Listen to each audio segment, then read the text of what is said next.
I'm slowly becoming one of those guys who films himself in public. I'm not sure if TikTok is a good thing for me or not. But anyway, prayer should not be content. What I mean by that is if you're recording something like a prayer for someone to algorithmically find later that you don't know, what you're doing is you're turning your prayer into content. Or if you're live streaming prayers you're saying about people or prayers you're making for people, well, then you're making content out of that prayer. The reason that falls short is kind of twofold. The first fold is it mistakes the internet for a place. And we've talked about that. The internet is a thing, it is not a place. And if we treat it like a place, it becomes the biggest place that we could possibly conceive of. You know, every social media site has the ability to connect to all nations at the same time. So the internet becomes this huge kind of place.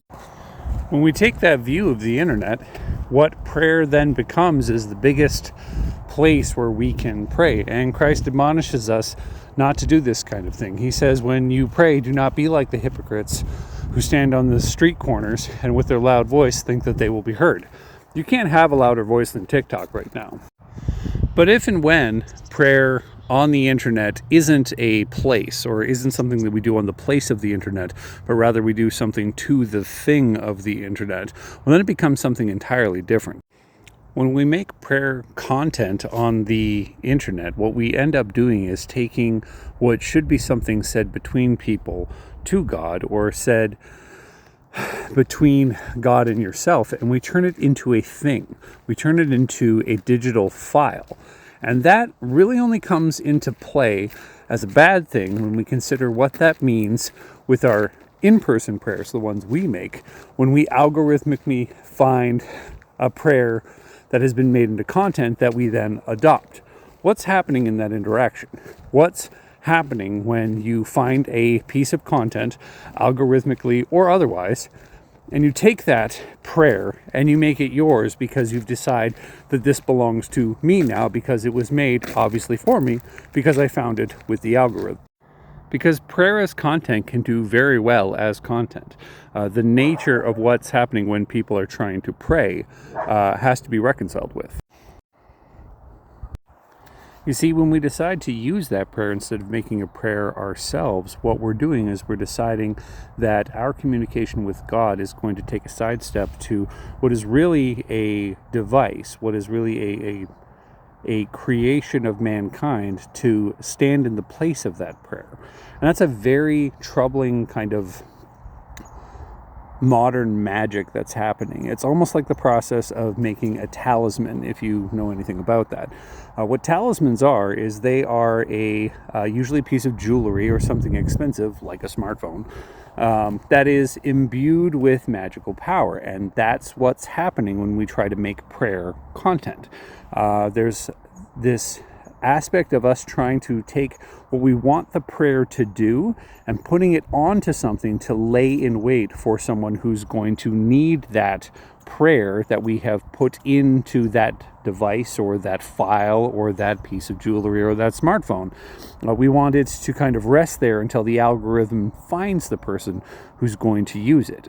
That's what's happening when you make prayer into content, into like recorded content so that people can find it later or find it, repeatedly so that they can come back to the prayer over and over and over and over, depending on what they're trying to get out of the prayer. And I think that's a deeply flawed view of what prayer is supposed to be, because it's no longer communication between you and God. It's, instructions engraved digitally onto something so that you can have that communicate, with God instead of you. And that's a very flawed view of what prayer actually is. Think of it this way. Prayer is communication. And so when you make it into content, you can get, views galore out of, your prayer. You get 100,000 views for, a rightly worded prayer about, a vague enough person that it could apply to 100,000 people. That doesn't necessarily mean that that prayer is for that 100,000 people, but it could definitely get those views.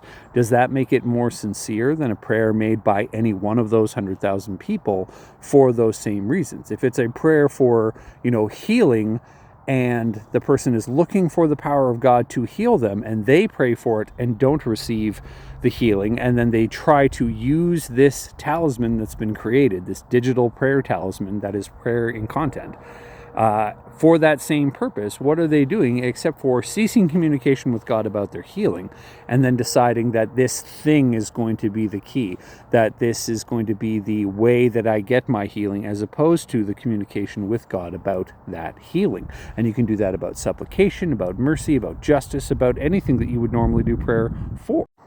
Another way to think of it is, could you record yourself praying and have that recording serve in place of you doing the praying in lieu of social media altogether? And could you do that for someone else?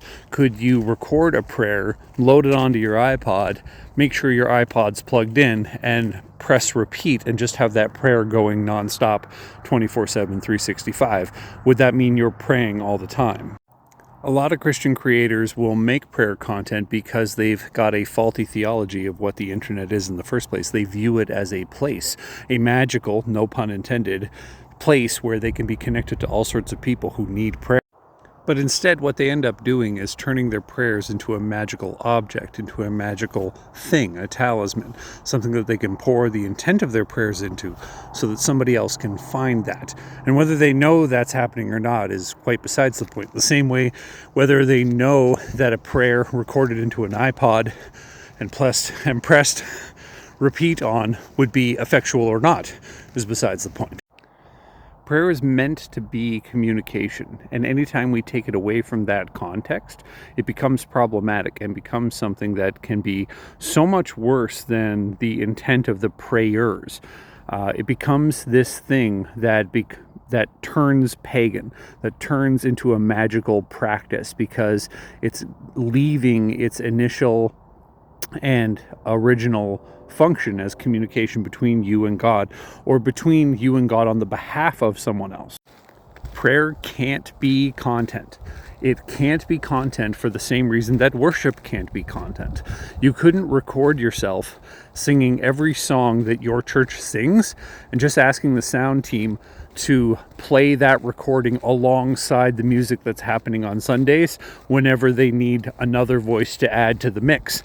That wouldn't be you worshiping. That would be a talisman of your voice trying to worship and failing.